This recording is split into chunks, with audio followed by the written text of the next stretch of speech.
2부 주식 썰전으로 이어갑니다. 안녕하십니까, 김수연입니다. 2부 주식 썰전에서는 전문가님과 시장에서 놓쳐서는 안 되는 투자 포인트에 대한 주제로 깊이 있게 이야기 나눠보겠습니다. 그리고 여러분의 종목 고민 해결해드리는 종목 상담 순서 기다리고 있고요. 마지막으로 전략주 AS와 새로운 전략주 준비되어 있습니다. 그럼 먼저 종목 상담 참여 방법부터 알려드리겠습니다.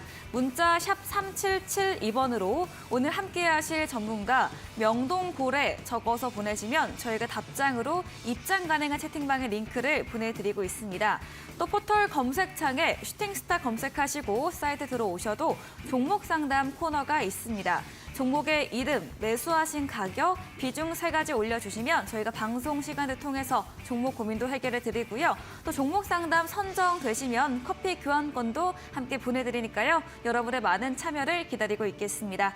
네, 그럼 오늘 주식 썰전 함께할 전문가를 소개합니다.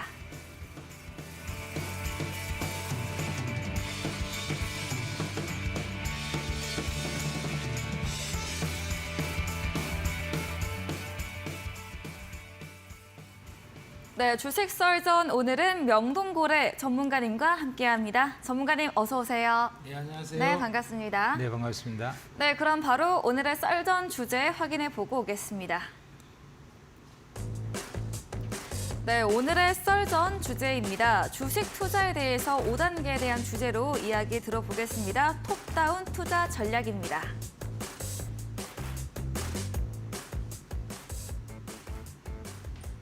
네, 오늘의 썰전 주제, 이 주식 투자에 있어서 5단계가 있다는 이야기인 것 같습니다. 톱다운 투자 전략 어떤 걸까요? 네, 보통 우리가 일반 투자자들이 종목을 선정하는 걸 보면은 그냥 어디 정보를 들어서 뭐 좋다니까 한번 사보거나 혹은 또 여러 가지 여러 신문이나 뉴스 같은 거 봐서 좋은 호재나 뉴스가 나오면은 사거나 이렇게 아무런 원칙이 없이 그때그때 따라서 종목을 그냥 아무렇게나 선정하는 그런 방식을 많이 쓰죠. 이렇게 무원칙하게 투자하면 수익 내기가 참 어렵다. 이렇게 말씀드릴 수 있겠고요. 네. 운에 따라서 자기의 투자 수익률을 맡기는 거다. 이렇게 볼 수 있겠습니다. 그러면 좀 체계적으로 우리가 종목을 선정하는 방법이 뭐가 있겠냐. 이렇게 우리가 생각을 해볼 수가 있는데요. 이 체계적인 우리가 종목을 선정하는 것 중에서 가장 많이 쓰고 있고 보편적으로 많이 활용되고 있는 것이 톱다운 투자 전략이라는 것입니다. 네. 이거는 주식 투자에서 갖고 다섯 가지 단계를 밟아서 종목을 선정하는 것을 말한다. 이렇게 말씀드릴 수가 있겠는데요. 그러면 이 주식 투자의 5단계, 소위 톱다운 방식에 의한 종목 선정을 어떻게 하는 것이 좋겠는가. 여기에 대해서 한번 말씀을 드려보도록 하겠습니다. 네. 먼저 제1단계로는요. 우리가 대세를 판단해 본다는 것입니다. 자, 지금 시장이 이제 바닥을 찍고 이제 막 턴해서 좀 좋아질 수 있겠는가? 네. 그럴 때 이제 초기 단계에 들어가는 거다 이거죠. 그래서 시장이 좋을 동안에 계속 있다가 시장이 너무 과열돼서 이제 앞으로 시장 전체가 크게 폭락할 수 있겠다. 이렇게 판단이 되면은 너무 과열되었을 때 시장에서 탈출해서 나온다는 것입니다. 네. 그래서 이것을 우리가 한자로 얘기한다면은 진퇴후의 의사결정을 내리는 것이다. 이렇게 말씀드릴 수가 있겠어요. 네. 자, 이 시장에 진입할 것인가? 네. 혹은 거기서 빠져나올 것인가? 그리고 빠져나와서 완전히 휴식을 길게 취할 것이냐? 우리가 자동차를 운전하게 되면은 자동차에 악셀이 있고 네. 브레이크가 있고 그쵸. 파킹이 있고 이 세 가지가 네. 있죠. 네. 그래서 자동차 같은 경우도 보면은 악셀과 브레이크와 파킹을 그때그때마다 적절하게 잘 사용을 해야지 자동차를 성공적으로 잘 탈 수 있다. 이렇게 말씀드릴 수 있는 것과 똑같이 주식 투자는 이렇게 진퇴후의 의사결정을 잘해야 된다. 이 대폭락하는 구간만 잘 피해도 우리가 얼마만큼 수익률을 많이 낼 수 있을지 모릅니다. 그리고 또 상승 기간에 그 기회를 놓친다 그러면 또 그것도 치명적인 것이죠. 기회와 위험을 잘 관리하는 것. 이게 주식 투자의 모든 것이라고 볼 수 있는데요. 그중에서 이 대세에 대한 판단 굉장히 중요하다. 이렇게 말씀드릴 수가 있죠. 네. 그 다음에 이제 2단계로서는요. 대세를 판단했을 때 이제 바닥을 찍고 상승으로 넘어갔다든가 최소한도 긴 하락장은 끝났다. 이렇게 판단이 되었을 때 이제 주식 투자에 들어갈 수가 있다. 이렇게 말씀드릴 수 있겠는데요. 그때는 2단계로서 시장의 성격 및 주도주 판단을 해야 됩니다. 자, 시장의 성격 및 주도주 판단은 한마디로 표현하면 핵심 주도주를 판단하는 것이 가장 중요하다는 것이죠. 자, 그러면 이 시장의 성격은 뭘 판단하는 거냐? 어떨 때 보면은요, 시장은 아주 시장 전체 종목을 다 왕따를 시켜버리고 종목 몇 개만 골라서 그것만 이렇게 올라가는 장도 있어요. 이런 왕따 장세가 있다는 겁니다. 네. 옛날에 우리나라에 무슨 일이 있었냐면은 네. 칠공주 네. 이런 말이 있었고요. 네. 4대 천왕 이런 말이 네. 있었어요. 네.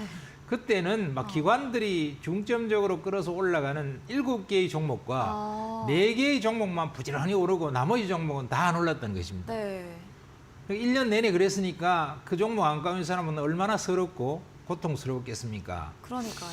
또 어떤 경우에 장을 보면은요, 중소형주만 계속 올라가고 대형주는 죽으라고 못 가는 장도 있어요. 네. 그래서 또 어떨 때는 가치주만 올라가는 장이 있고요. 성장주만 올라가는 장도 있습니다. 이렇게 장의 성격이 그때그때마다 조금씩 바뀐다 할 수 있겠는데요. 이런 시장의 성격, 이걸 잘 판단해서 우리가 결국은 시장의 성격을 판단하고 주도를 판단하는 것은 무엇을 판단하고자 하는 것이냐면은 핵심 주도주를 판단하고자 하는 것입니다. 네. 시장에서 핵심 주도주가 여러 갈래로 나누어서 가는 그런 장이냐, 혹은 왕따를 시켜서 집중적으로 한 군데만 집중해서 그것만 가고 나머지는 다 못 가는 장이냐, 그다음에 중소형주가 가는 장이냐, 대형주가 가는 장이냐, 또 가치주가 가는 장이냐, 성장주가 가는 장이냐, 이런 장의 성격에 따라서 우리는 때로는 시장이 왕따를 시켜서 가는 종목만 가는 장이 형성되기도 한다. 이럴 때 우리가 어떻게 해야 되느냐? 거기에 맞는 핵심 주도주를 잘 판단해야 된다는 것입니다. 그래서 핵심 주도주를 판단 못한다고 하면은 수익률을 낼 수가 없다는 것이죠. 자, 그 다음에 세 번째로는요, 역시 우리가 진퇴유를 결정하는 데 있어서 대세 판단을 들어갈 때다. 이렇게 해서 들어갔다 치면은, 그 다음에는 시장 성격 및 주도주를 판단해서 핵심 주도주를 곰곰이 이런 조건에 따라서 판단해 본 다음에 하나 주도주를 판단하면 거기에 이제 해당되는 종목을 사야지 수익을 낼 수 있다. 이렇게 볼 수 있는 것이죠. 그리고 이제 세 번째는 매수 타이밍 선정을 잘해야 된다. 자, 종목을 어떻게 하면은 적정한 적기에 잘 투자를 해야 되는데 너무 많이 올라서 샀더니 큰 손실을 봤다. 이런 경우도 너무 많고요. 그 다음에 종목이 어정쩡한 상태에서 사서 종목을 샀더니 조금 밀려서 팔아버렸더니 또 올라갔다. 이렇게 해서 참 타이밍 선정하는 게 쉬운 게 아니다. 그래서 또 어떨 때는요, 사고 났더니 많이 빠져서 이거는 바닥이다 이렇게 생각해서 샀는데 거기서부터 또 반토막이 나더라. 이랬을 때 참 난감하지요. 그래서 우리가 타이밍을 선정할 때는 한꺼번에 몰빵을 찍어서 오케이, 그래서 베팅을 다 해버리는 것은 위험할 수가 있습니다. 그래서 굉장히 주식의 고수조차도 한꺼번에 다 사버리질 않고요. 정말로 뭐 대단한 그런 인내와 집념의 사나이들, 실전 고수들 보면은 1년에 걸쳐서 한 종목을 사는 사람도 있어요. 매수에 1년이 걸린다 이거예요. 네. 그런 고수들도 봤는데 참 그거는 보통 사람의 절제력으로서는 감당하기 어려운 일이고, 네. 또 절제력이 있다 하더라도 1년에 걸쳐서 나눠서 주식 산다는 것은 뭐 돈이 진짜 재벌처럼 많지 않으면은, 또 돈이 적어도 100억대, 뭐 50억대, 100억대 이상 되지 않으면은 그 뭐 돈 3천만 원을 들고 1년에 나누을 것 같으면 하루에 얼마입니까? 네. 그렇게 투자할 수가 없죠. 그래서 좀 투자 금액이 크면은 그럴 수 있는데, 어쨌든 간에 분할 매수를 어떻게 적정할 수 있느냐 하는 부분인데, 여기 있어 갖고는 첫 번째 통상적으로 정찰병을 파견하는 게 좋아요. 정찰병이요? 예. 네. 그래서 이제 짜투리 금액을 조금 사본다는 것이죠. 내가 만일 1억 정도의 돈이 있다. 그러면은 한 500만 원이나 한 200만 원 이렇게 조금 사보는 거예요. 사봤더니 여기에 주가 흐름이 쫙 사고 나면은 좀 주가 흐름이 잘 보여요. 그 사기 전에요. 그냥 덤벙 사버리면은 그게 주가 흐름이 눈에 잘 안 들어옵니다. 그래서 정찰병으로 막 1억 있다면 100만 원, 200만 원 소액 금액을 한번 딱 투자를 해놔 보면은 그다음부터는 흐름이 좋아요. 요게 좀 더 빠졌다 안 빠졌다 좀 지지선이 잘 구축되는 것 같다 이런 느낌이 오는데 요거는 될 것 같다 이런 생각이 들면 조금씩 분할해서 더 사야 된다 하는 것이죠. 대충 사야 되겠다 이러면 한꺼번에 몰빵 팍 찍어버리는 사람 치고 수익을 잘 내거나 성공하는 사람이 참 드뭅니다. 자, 그다음에 이제 네 번째 단계는 뭐냐 하면은요. 매도 타이밍 선정을 또 잘해야 돼요. 네. 뭐 사기는 잘 샀어요. 그래서 수익이 20% 났든 50% 났든 100% 났든 수익이 났는데 어떻게 팔 거냐? 그래서 한 번 딱 팔았다 이겁니다. 50% 수익이 나서 딱 팔았는데 아니 거기서부터 상한가를 치고 자꾸 더 가는 거예요. 그럼 어떡할 거예요? 이걸 따라 사야 되느냐 말아야 되느냐 이런 게 또 문제가 되고요. 이러기 때문에 우리가 매도도 이렇게 분할 매도를 하는 게 좋다. 대량 매도는 일반적으로는 한 3분할 매도가 추천이 많이 됩니다. 대략 한 3분의 1을 팔아보는 거예요. 팔아놓고 더 가면은 그 다음에 나머지 3분의 2가 수익을 잘 내니까 좋지요. 그 다음에 3분의 1은 일단 팔았으니까 주가가 좀 꺾어지면 다음 단계로 이제 주가가 좀 빠졌으니까 3분의 1 팔아놓은 걸 갖고 다시 살 것인지 아니면은 이게 완전히 하락 추세로 접어드니까 이제 3분의 2 남은 것 중에서 또 3분의 1을 더 팔아볼 것인지 아니면은 이게 하락이 심상치 않은 것 같아서 나머지 3분의 1을 다 팔아버릴 것인지 이런 것들을 결정할 수가 있다. 그래서 이런 결정한 데서 갖고도 3분할 매도가 일반적으로 가장 적합하고 괜찮다. 물론 자기의 실력과 그다음에 자기의 스타일에 따라서 이것은 조금 바꿀 수가 있습니다만 그렇게 해볼 수가 있다 하는 것입니다. 그래서 주식에서는 이렇게 종목 선정도 중요하지만 그다음에는 매수 타이밍과 매도 타이밍, 이 타이밍 선정이 또 굉장히 중요하다는 거죠.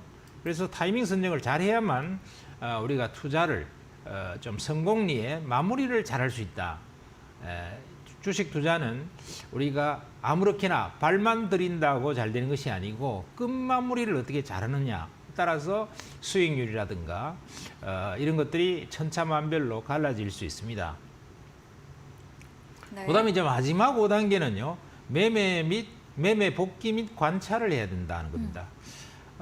자기가 투자했는 내용, 어디에서 사고 어디에서 팔고 어느 정도 비중을 싣고 어느 정도에서 탈출해 나오고 하는 것들에 대해서는 여러분들이 보통은요. 한번 사고 팔고 나면은요. 다시 쳐다보기도 싫어요. 그런데 정말 주식의 실전 고수들이나 실력을 많이 쌓은 고수들, 승부근성이 강한 고수들은 딱 보면은 매매 복귀 및 관찰을 엄청 중요하게 생각합니다. 제가 아는 많은 그 실전 고수들 주식으로 굉장히 뭐 1억 미만의 돈으로 한 100억 이상 버는 사람들 수십 명을 이렇게 만나서 얘기해보고 또 제가 관찰을 해보고 또 술도 한잔 해보고 이렇게 하면은요. 가장 특기 중에 하나가 승부근성이 아주 강해요. 승부근성. 네. 반드시 이겨야 된다 하는 그 근성. 지고 나면은 그날 울거나 아니면 밤새도록 자기가 뭐 때문에 실패했는가를 갖다 놓고 철저하게 연구하고 다시는 그 실패를 반복하지 않겠다. 이런 결심을 가진다는 거죠. 근데 맨날 실패하는 사람들은 보면은요. 승부근성이 하나도 없어요. 그냥 손실을 보면은요. 아이, 재수 없이 오늘 깨졌네. 술이나 한잔 하지. 이러고 자버립니다. 그러고는 완전히 또 새롭게 출발하죠. 이렇게 해서는 우리가 실력이 늘지도 않고 또 성공하기도 어렵다. 그래서 정말 도끼를 품은 승부근성을 가진 자들이 보니까 다 크게 돈을 벌더라 하는 겁니다. 자, 그러면은 이 매매 복귀 및 관찰 이것을 잘 해야 되는데요. 우선 매매 복귀를 한다는 것은 무엇을 말하느냐 하면은 자기가 매수와 매도를 끝낸 다음에는 반드시 사는 것을 잘 샀는지를 잘 관찰하고 또 거기에서 분할 매수나 보초병을 잘 내보냈는지를 잘 보고 또 적정한 가격에서 적정한 가격으로 샀나 이걸 잘 봐야 되고 물론 완전히 우리가 정바닥에 산다 이거는요 꿈만 그렇게 가질 수 있을 뿐이지 불가능합니다. 정바닥에서 누가 살 수 있느냐 말이죠. 오렌 버핏도 그건 불가능하다고 그랬어요. 자, 그러면은 적정한 가격 수준 정도는 사야 되는데 실패를 하는 사람들 보면은 꼭지에 사버린단 말이죠. 완전히 주가가 겁나게 올라가서 상투 딱 찍은 날 그거다 떡 사버리고요. 그 다음부터는 주구장창 주가가 빠지는 거예요. 그래서 손실을 엄청 봐버리는 사람들이 많아요. 만일에 자기 매매에 그런 것들이 다수 발견된다고 하면은 자기의 매수 타이밍 선정에 치명적 오류가 있다. 투자 기준에 결정적인 문제가 있다 하는 것을 우리가 알 수 있습니다. 네. 따라서 그런 걸 통해서 매수가 잘 됐는지, 매도가 잘 됐는지 그것에 대해서 굉장히 지혜를 얻을 수 있다 하는 것이고 자기의 습관도 관찰할 수 있게 된다는 것입니다. 이 매매 복귀와 관찰을 해야만 자기가 지금 잘하고 있는지 못하고 있는지 이런 것을 알 수가 있어요. 또 자기 실력을 알 수가 있어요. 그래야만이 다음 승부에서 우리가 성공적인 투자를 할 수 있다. 네. 이렇게 말씀드릴 수가 있겠습니다. 그래서 이제 가장 중요한 것은 매매 복귀 및 관찰을 잘한 다음에 중요한 것이 뭐냐면 득전 불가근이에요. 네. 어떤 분들이 이걸 이제 제가 득전 불가근 이러니까 이거 뭐 사전 찾아봐도 없던데 이거 네, 무슨 말이에요? 이게 무슨 소리예요? 네. 이렇게 묻는 사람이 많습니다. 뭐 글자가 틀린 거 아니야? 이러는데 글자 틀린 거 전혀 아닙니다. 네. 이 득전 불가근이라는 것은 그 말 그대로요. 네. 득전 돈을 얻으면 네. 이런 뜻이고요. 불가근 가까이 가면 안 된다 이런 오, 뜻이거든요. 네. 그러니까 이 말은 돈을 얻어서 무조건 가까이 가지 말아 뜻이 아니고 큰 돈을 벌었으면은 반드시 시장을 떠나서 좀 쉬다가 다시 해라. 보통요 큰 돈을 번 다음이 가장 위험해요. 네. 심지어 이것은요 네. 투자자뿐 아니라 기업가도 마찬가지고 사업가도 마찬가지고 장사꾼도 마찬가지야. 네. 왜냐하면 크게 돈을 벌고 나면은 완전히 자기가 투자의 신이 된 것 같아서요. 네. 막 자신이 만빵입니다. 맞아요. 그래서 또 뭐 그다음에는 팍 다지를 버리고 싶어요. 네. 그러면은 그다음에는요 90%의 확률로 실패합니다. 그쵸. 그것도 치명적으로 실패합니다. 왜냐하면 크게 돈을 벌었으면은 그것은 시장의 여건이라든가 모든 것이 호황이라는 뜻이거든요. 네. 굉장히 큰 호황이 맞다는 뜻이거든요. 그럼 굉장히 큰 호황에 굉장히 과열되었을 때 내가 투자해서 큰 돈을 벌었는데 그 다음에 다시 몰빵을 찍어서 들어갔다는 것은 무엇을 말하느냐면 굉장히 위험할 때 들어갔다. 네. 그 다음에 굉장히 모든 그 주가나 시세의 수준이 높을 때 들어갔다. 네. 이걸 말하거든요. 그러면 높으면 어떻게 됩니까? 물리죠. 높은 산은 절벽이 또 깊죠. 그래서 산이 높을수록 절벽이 가파르단 말이에요. 그래서 산이 높으면 골이 깊다. 이런 말도 있죠. 네. 그렇기 때문에 우리가 득전불가근 이것은 중국의 아주 고전 열전에 나오는 말인데요. 굉장한 중국의 거부, 중국의 최고의 거부가 자기가 평생 투자도 해보고 사업도 해봤더니 큰 돈 번 다음이 제일 위험하더라. 큰 돈 번 다음이. 그래서 큰 돈 번 다음에 또 투자하니까 대부분 실패더라. 그래서 큰 돈 번 다음에는 반드시 시장을 떠나서 조용하게 마음을 다스리고 명상을 하고 자기 자신을 겸손하게 만든 다음에 다시금 투자를 하는 게 좋다. 이렇게 말한 것입니다. 그래서 제 친구 중에 한 분이요. 돈 수백억 번 그런 투자자가 한 분 계시는데 7천만 원 갖고 한 수백억 벌었는데 이분이 하는 일은 뭐냐면은 주식으로 한번 승부를 크게 봐서 돈을 수익을 크게 벌면은요. 반드시 한 달간은 강릉에 별장에 가서 놀아요. 오. 주식 때려치우고요. 네. 그러고 나서 한 달 뒤에 와서 다시 주식을 관찰을 하고 투자를 시작합니다. 자, 이렇게 하면 좋은 거죠. 네. 자, 그 다음에 우리가 두 번째 개념으로서 뭐가 있냐면은요. 선생님 혹시 이거 두 번째 자, 전에 이 예. 진퇴휴에서 현재 시장은 그러면 진인지 퇴인지 휴인지 지금은 진이죠. 진이에요? 왜냐하면은 지난 1년 이상의 긴 하락 끝에 네. 긴 하락 끝에 이제 상승으로 막 전환됐잖아요. 오. 전환된 지가 얼마 안 됐고 네. 주가가 폭락한 종목들이 너무 많죠. 네. 너무 많고 주도주가 나타나고 있잖아요. 음. 뭐 2차 전지라든가 이런 네. 뚜렷한 주도주들이 나타나고 있기 때문에 이런 상태에서는 우리가 투자를 충분히 해볼 해야 수 있다는 한다. 것입니다. 말씀해 주셨네요. 주도주는 이런 2차 상태에서는 전지로. 우리가 네. 투자를 잘할 수 있기 때문에 네. 전혀 문제할 거 없다. 이렇게 말씀드릴 수가 있죠. 네. 자, 그래서 우리가 투자에 있어 갖고 이런 투자의 5단계 있어갖고 두 번째 단계로 이제 가봐야 되겠는데요. 네. 두 번째 단계는 우리가 투자에서 굉장히 위험 관리를 잘해야 된다. 위험 관리를. 그래서 투자 실행 전에 우리가 리스크 관리 전략을 잘 짜야 됩니다. 네. 이 리스크 관리를 못한다 이러면 투자하면 안 돼요. 그래서 동전의 양면이 있듯이 우리가 전쟁터에 나갈 때는 창과 방패를 동시에 들고 나가야 되듯이 리스크를 잘 관리해야 되는데 첫 번째가 자산관리 3부법에 의한 기본 투자 관리를 잘해야 된다 하는 것이죠. 네. 우리가 재산을 투자를 할 때는 반드시 현금성 자산 3분의 1, 그다음에 부동산 3분의 1, 그다음에 주식 3분의 1 이렇게 세 개 정도로 나누어서 투자해야만이 치명적 위험을 막을 수 있습니다. 그다음에 두 번째가 우리가 두 번째 시간에 얘기를 했던 클로드 세넌과 워렌 버핏의 자산 안전자산 50% 유지의 법칙을 배우셨죠. 우리가 투자를 한 데 있어서 일정 주기를 가지고 늘 현금성 자산 절반, 그다음에 위험 자산, 투자 자산 절반으로 늘 나누는 버릇. 이것이 여러분들의 투자 수익을 결과적으로는 수십 배 차이를 벌립니다. 워렌 버핏이 이것 때문에 억만장자가 된 거죠.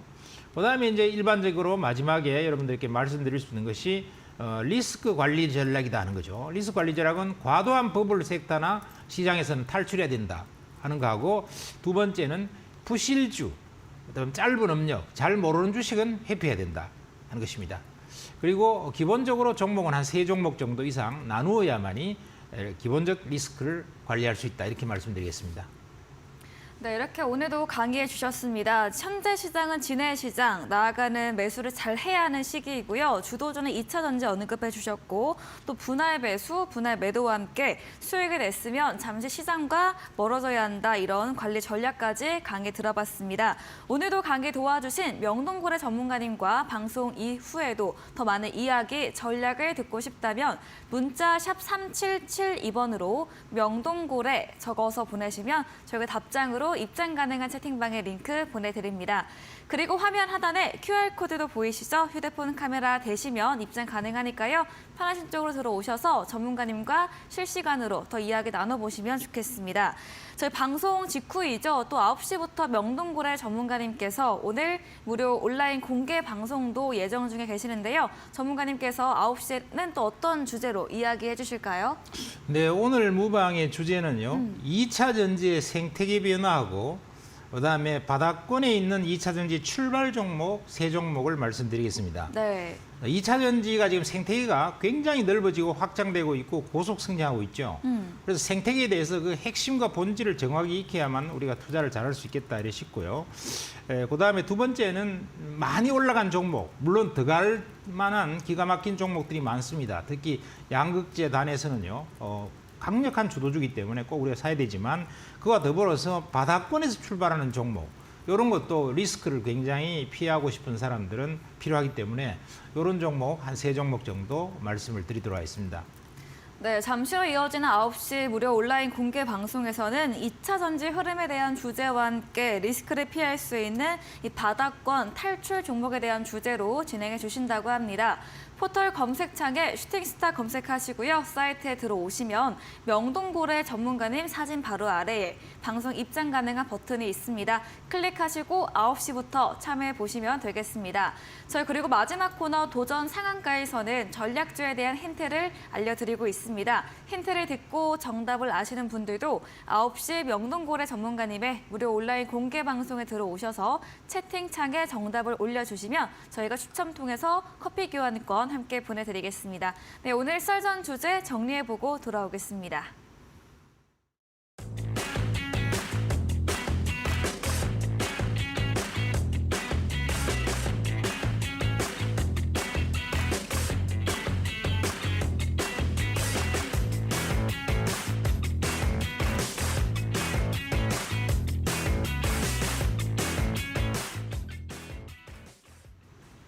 네, 이번 코너는 여러분의 종목 고민 해결해 드리는 종목 상담 순서입니다. 바로 첫 번째 종목부터 확인해 보겠습니다.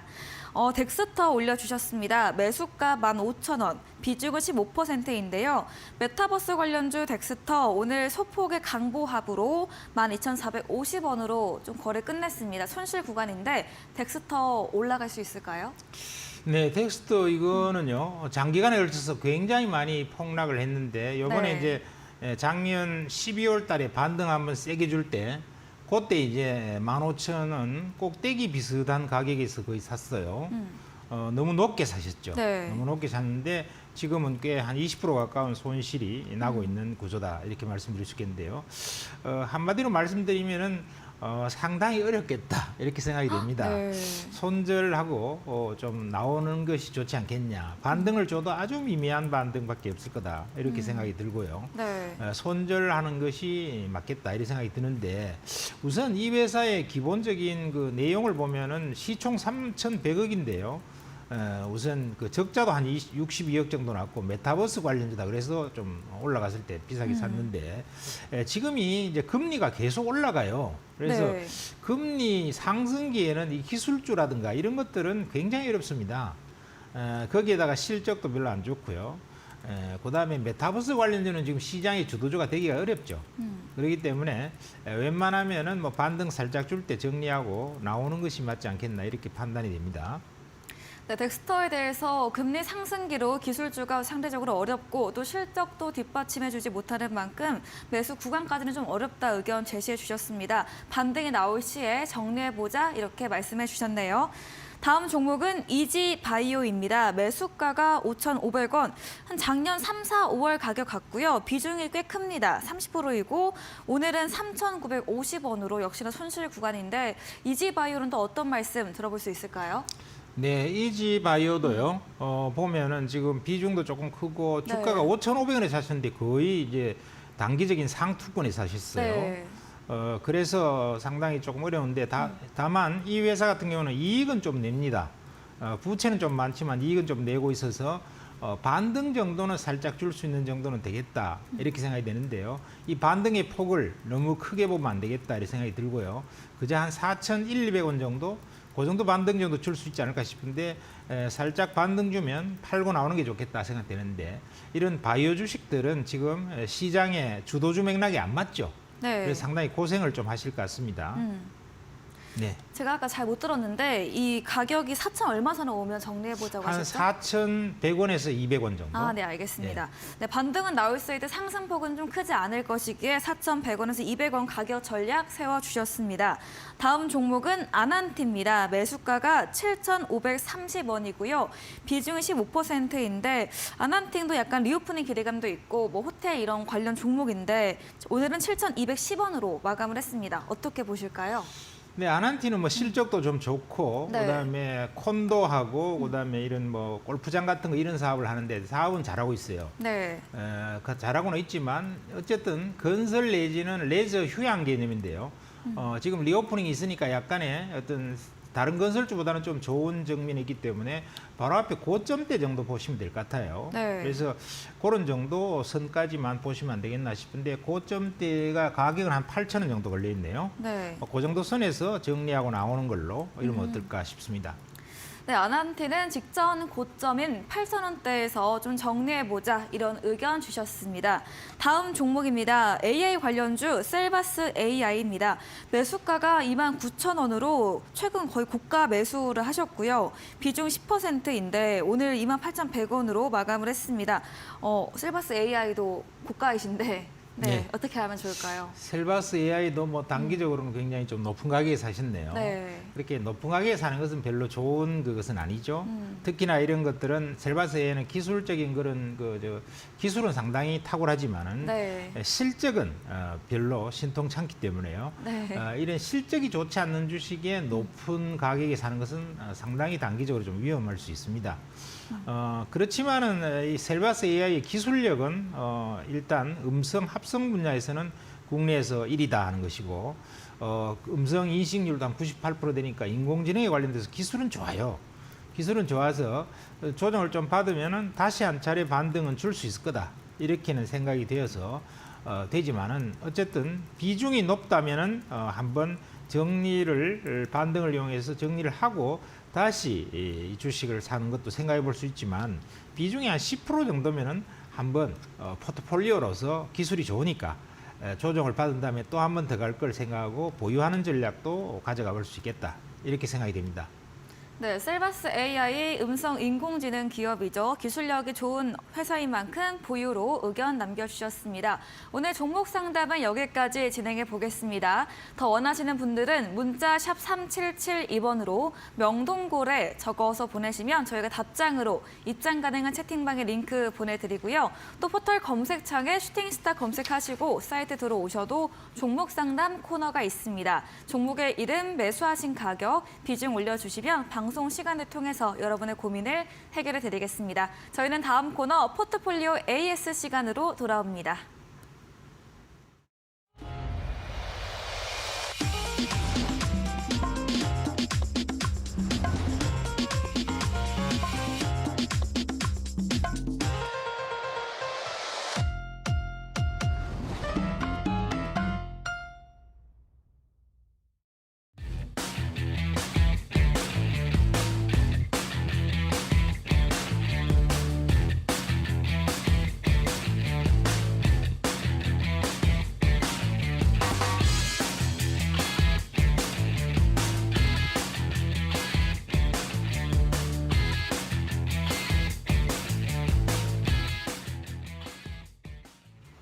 네, 이번 시간은 전략주 AS 시간입니다. 전문가님께서 방송 중에 추천해주신 종목에 대해서 어떤 전략이 또 필요할지 이야기 들어보겠습니다. 첫 번째 종목은 1월 9일에 매수했던 소카입니다. 매수가 19,600원이고요. 전문가님께서 이 소카는 좀 가치 성장주의 성격으로 장기적 관점으로 길게 볼 종목이다 이야기해 주셨거든요. 현재도 21,500원으로 수익권에 있고요. 최고가 수익률 16% 달성한 종목인데요. 소카 또 이야기 한번 나눠볼까요? 네, 소카는요. 최근 한 달간도 계속 연기금이 하루도 안 빼고 네. 샀어요. 오늘 뭐 소규모 몇천 주 이렇게 살짝 빨았는데 지금까지 계속 많은 수량을 연기금이 꾸준히 산다는 것은 장기적인 성장 가치를 보고 연기금에 살 정도니까 네. 장기 성장 안정주다 이렇게 보시면 될 것 같습니다. 이 주식은 지금 시장 주도주 맥락에서는 약간 이제 벗어난 느낌이 있어서 힘이 약간 없지만은 그러나 꾸준히 장기적인 가치주로서 상승할 수 있는 주식이기 때문에 장기 투자 관점에서 여전히 좋다 이렇게 봐야 될 것 같습니다. 네, 소카 한 달 내내 연기금의 매수가 들어오고 있는 만큼 장기적으로 안정성 있는 종목으로 계속해서 길게 보유 의견을 남겨주셨습니다. 다음 AS 종목은 1월 25일에 매수했던 아모레 G입니다. 최고가 수익률 12% 달성을 했고요. 지금도 수익권에 있고 전문가님께서 3월 달에 본격적으로 갈 종목으로 3월 4일 양회 주목을 해보자 이런 이야기를 해주셨는데 네. 어떻게 보실까요? 이 양회가 이제 양회의 기간 보시죠. 동안에 이번 주말이죠. 네. 주말에 이제 중국 정부에서 대규모 부양책을 쓸 거다 이런 얘기들이 많이 나오고 있습니다. 부양책을 안 쓰면은 아마 시진핑의 입지가 곤란할 거예요. 네. 중국 국민들이 워낙 지금 소비도 어렵고 여러 가지 그동안에 어려움이 많았기 때문에 부양책을 써서 마음을 달래려고 할 것이다. 이렇게 생각이 되는데요. 그렇게 되면은 시장이 상당히 조금 좋아질 수 있는 이런 리오프닝 관련주라든가 소비 관련주가 좀 좋아지지 않겠나 이렇게 생각되고 또 이제 봄이 좀 따뜻해지면은 여행도 많이 가겠죠. 네. 그렇게 되면은 아모레 G 같은 경우도 화장품도 좀 많이 바르고 마스크도 좀 벗고 좋아지지 않겠나 이렇게 생각이 되고요. 뭐 장기 관점에서는 우리가 일봉으로 보면은 뭐 꽤 조금 올랐는 것 같지만 주봉이나 월봉으로 보면 굉장히 장기간에 걸쳐서 내렸거든요. 네. 그래서 크게 무리 없이 가져갈 수 있을 거다 이렇게 생각을 해볼 수 있고요. 주봉을 한번 보시면은 자 굉장히 많이 내려 있죠. 내려 있어 좀 올라온 상태이기 때문에 이제는 점진적으로 올라갈 수 있겠다 이렇게 판단이 됩니다. 네, 아모레 이 양회 이후에 중국 부양책에 나오면서 기대되는 리오프닝 주입니다. 여기에 이런 봄과 같은 계절적 재료까지 더해지면서 좀 기술적으로도 낙폭 과대이고 보유 의견으로 점진적 상승 추세 기대해 볼 수 있겠다 말씀해 주셨습니다. 다음 종목은 2월 6일에 매수했던 에코프로 HN입니다. 친환경 성장 가치 있는 종목으로 실적도 좋은 만큼 홀딩 의견 주셨고요. 지금도 수익권에 있습니다. 네, 에코프로 H는 또 어떤 이야기 들어볼까요? 네, 에코프로 H는 에코프로 그룹의 네. 친환경 관련주인데요. 실적이 굉장히 가파르게 좋아지고 있어요. 네. 그런데 비해서 주봉을 보면은 엄청 빠졌죠. 20만 원에서부터 빠져갔고요.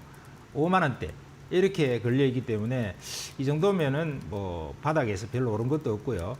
이제 실적 상승과 더불어서 장기적으로는 계속 점진적으로 좋아질 그룹이다. 또 에코 프로그룹이 뭐 굉장히 좋아지고 있죠. 전반적으로는. 네. 그러니까 이것도 따라올 수 있는 충분한 가치가 있다 생각되고 기관들이 아주 좋아할 종목으로 판단이 됩니다.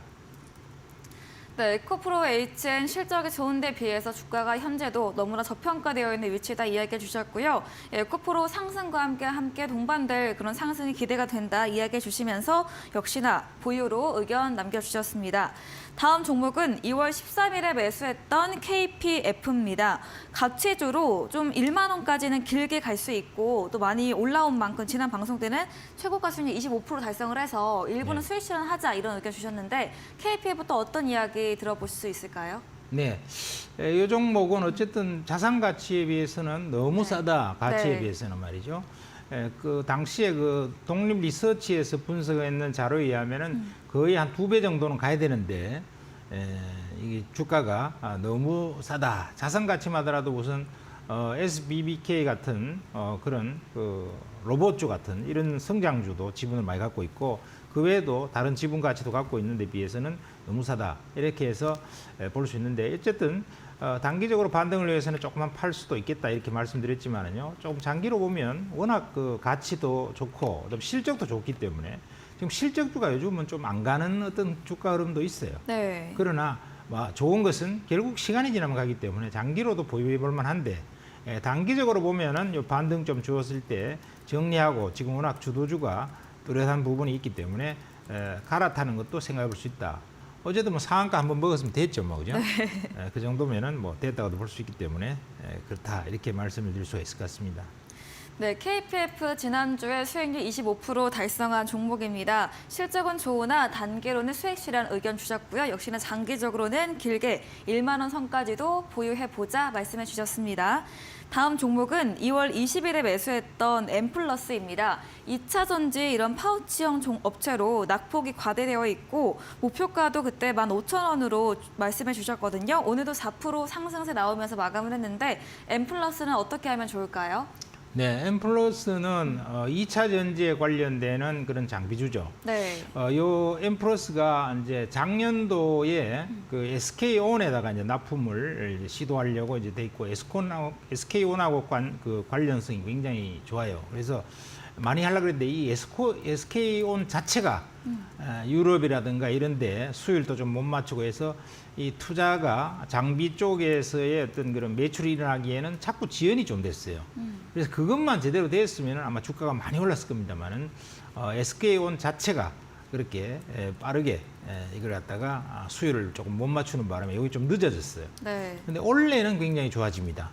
그래서 올해는 주가를 한번 기대해 볼 만하다. 이렇게 말씀드릴 수가 있겠고요. 그다음에 SK온만 작년에 납품하려고 그러다 보니까 이제 이 회사가 상당히 어려웠는데 올해는 고객도 다변화하려고 하고 있기 때문에 네. 올해는 바닥은 확인됐다. 이렇게 봐지고 이제 상승으로 어느 정도 갈 수 있느냐. 이것만 남아 있는데 그것은 수주를 어느 정도 하느냐에 달려 있다. 이렇게 봐야 되겠죠. 네, 엠플러스 SK온 투자 부분이 주가의 발목을 잡고 있으나 올해는 좋아질 것으로 기대해보자 말씀해 주시면서 기술적으로 바닥권 확인한 만큼 길게 보유 의견 남겨주셨습니다. 다음 AS 종목은 지난 방송 추천주였습니다. DI 동일인데요. 2차 전지 알루미늄 제조 업체로 행동주의 펀드의 타깃 가능성이 될 수 있다. 이런 말씀과 함께 이야기해 주셨고요. 오늘도 5% 가까이 상승하며 마감을 했습니다. 네, 어떤 이야기 들어볼까요? 네, 이 DI 동일은 참 우량한 기업이에요. 네. 재무 구조도 참 좋고 실적도 좋고요. 그다음에 또 2차 전지가 지금 최고의 지금 시장의 주도주 테마 아닙니까? 2차 전지에도 맞고 이래서 배터리 소재에 관련되는 알루미늄 그런 박을 갖다가 납품을 하는데 알루미늄 박은 뭐 이 전기차가 배터리도 마찬가지고 전기차도 마찬가지고 이 알루미늄이라는 것들이 결국 가벼워야 된다는 것이죠. 그래서 알루미늄 박에 대한 수요는 굉장히 많다 하는 것이고 재무 구조도 우량하고 최근에 이런 주식들에 대해서 몇몇 개 종목들이 보면은 행동주의 펀드들이 사갖고 기업 가치를 높이고 또 배당도 더 받으려고 그러고 이런 모습을 보여요. 일봉으로 보면 조금 올라 있는 것 같기도 하지만은 주봉으로 보면은 장기적인 하락 후에 쌍바닥을 찍고요. 이제 점진적인 상승 흐름을 타고 있습니다. 그래서 주도주 맥락도 되고 하기 때문에 중기 보유로 계속 끌고 가도 되겠다 이렇게 생각이 됩니다. 네, DI 동일까지 AS에 봤습니다. 오늘 전문가님의 전략주 종목들 이 지난 방송 추천주였던 DI 동일 제외하고는 모두 두 자릿수의 수익률을 보이고 있는데요. DI 동일도 역시나 점진적 상승으로 중기 보유 의견으로 마무리 지어보겠습니다. 명동고래 전문가님과 방송 이후에도 더 많은 이야기, 전략을 듣고 싶다면 문자샵 3772번으로 명동고래 적어서 보내시면 저희가 답장으로 입장 가능한 채팅방에 링크 보내드리고요. 또 화면 하단에 QR코드 보이시죠? 휴대폰 카메라 대시면 입장 가능하니까요. 편하신 쪽으로 들어오시면 되겠습니다. 저희 방송 직후입니다. 오늘도 9시부터 명동고래 전문가님께서 무료 온라인 공개 방송 준비 중에 계십니다. 공개 방송에서 어떤 주제로 이야기해 주실지 한 번 더 이야기 들어볼게요. 네, 이 2차 전지가 지금 최고의 주도주가 되고 있습니다. 네. 지금 뭐 인공지능 관련주나 로봇주도 한때 굉장히 인기가 있었습니다만은 이제 그런 것들은 실적이 뒷받침이 안 되거든요. 네. 실적이 뒷받침이 안 되기 때문에 미래의 그냥 불확실한 성장성에 기반하고 있기 때문에 주가가 많이 오른 다음에 계기가 조금 주어지면은 급락이 올 수 있다. 이런 위험이 늘 있다는 것입니다. 근데 거기에 반해서 2차 전지는 실적과 수주가 동반하기 때문에 굉장히 탄탄하고요. 지금까지 원래 수주가 거의 확정적인 것이 약 1000조인데 이게 당군 할아버지 이래로 최대 수주다 하는 네. 것이죠. 이렇게 1000조를 수주를 해서 그것도 뭐 대부분의 경우 바인딩 계약이기 때문에 확정적 수주입니다. 이 정도 수주를 해본 적이 없죠. 그러니까 이거 산업은요, 2차전지 사업은 그냥 다른 주도주하고 다르게 봐야 된다 하는 것이고 이것은 메가 트렌드 주도주다 이렇게 봐야 되겠고요. 네. 이 메가 트렌드 주도주에서 생태계가 어떻게 변하고 있는가? 지금 한국, 중국, 일본 이래서 한중일의 어떤 관계 가운데서 우리가 경쟁력을 확보하고 있는가? 또 CATL 같은 경우도 막 덤핑을 요즘 리튬을 치고 하는데 거기서도 우리가 한국의 배터리 업체들은 좋아질 수 있을까 하는 이 생태계 변화에 관해서 우리가 중요한 핵심 포인트는 몇 가지 짚고 가야만 투자를 잘할 수 있다. 자신 있게 할 수 있다 하는 것이고 그다음에 또 한 가지는 바닥권에 출발하는 종목을 또 원하시는 분이 많죠. 지금 뭐 2배, 3배씩 오른 종목들이 나오고 있기 때문에 그런 것은 도저히 나는 못 사겠다. 이런 사람이 많기 때문에 사실은 그런 거 좀 사도 되는 것도 몇 개 있어요. 네. 그래서 그렇지만 그런 거 싫어하는 분들이 되게 많기 때문에 바닥에서 출발하는 것들, 그다음에 앞으로 좋아진 것들 이런 거 한 몇 종목을 여러분들께 말씀을 드리도록 하겠습니다. 네, 잠시 후 이어지는 9시 무료 온라인 공개 방송에서는 이 지난 주도주 AI나 로봇과 비교를 하면 수주와 실적까지 뒷받침되는 현재의 주도주 메가트렌드 2차 전지주에 대해서 좀 거시적이고 글로벌 트렌드 어떻게 보이고 있는지 자세히 알려주신다고 합니다. 또 바닥 탈출할 수 있는 안전한 종목까지도 추천해 주신다고 하니까요. 참여해보시면 좋겠습니다. 저희 다음 코너 도전 상한가에서 전략주에 대한 힌트를 알려드립니다. 힌트를 듣고 정답을 아시는 분들 우리 온라인 공개 방송에 들어오셔서 채팅창에 올려주시면 커피 교환권 함께 보내드리겠습니다. 마지막 코너 도전 상한가로 돌아오겠습니다.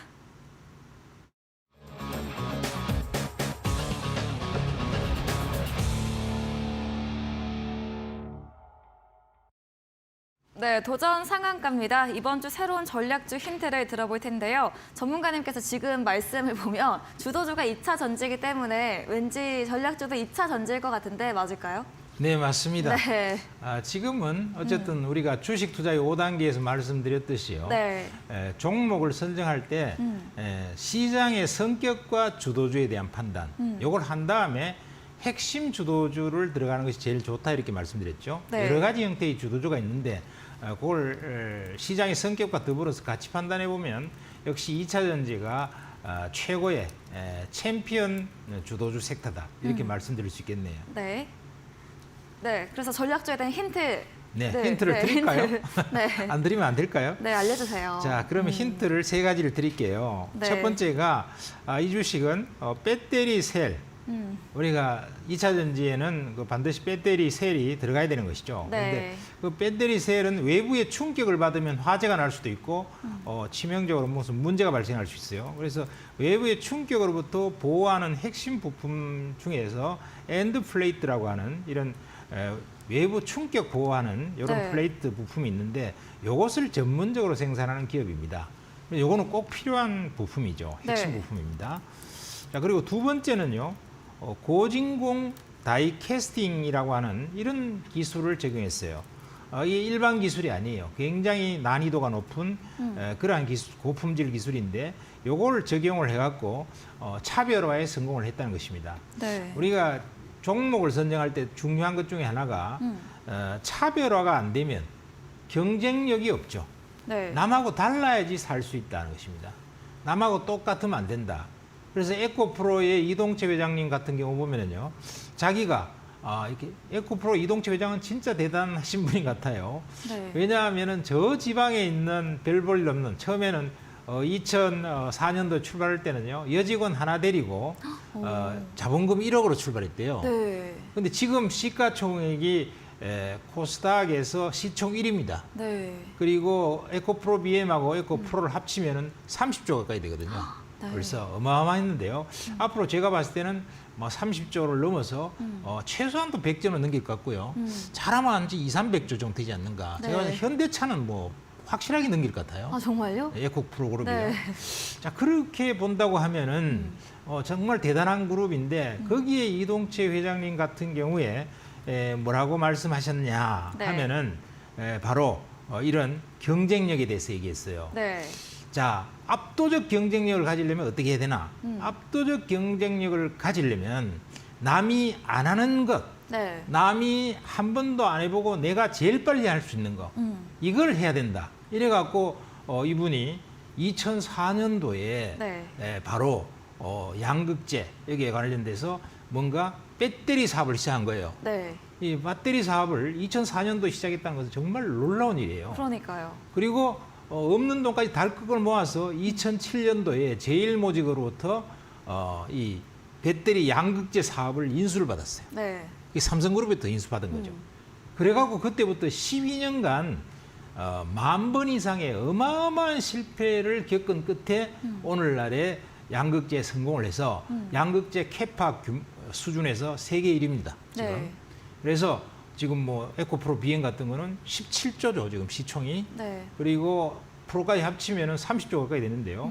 뭐 지금 코스닥 시총 1위가 됐네요. 축하드립니다. 그래서 이런 독보적 경쟁력, 이런 것들을 확보하고 있느냐 없느냐 이게 중요하다는 것이죠. 그래서 이 회사도 굉장히 고난이도 기술을 갖다가 확보를 해서 그러면 성공할 가능성이 굉장히 높은 거죠. 그리고 영업이익률도 지금 한 10% 정도 냅니다. 꽤 잘 내고 있다, 짭짤하게. 이렇게 말씀드릴 수 있겠고요. 그다음 세 번째 포인트는 지금까지는 LG 엔솔에다가 주로 납품을 했어요. 이 핵심 부품을.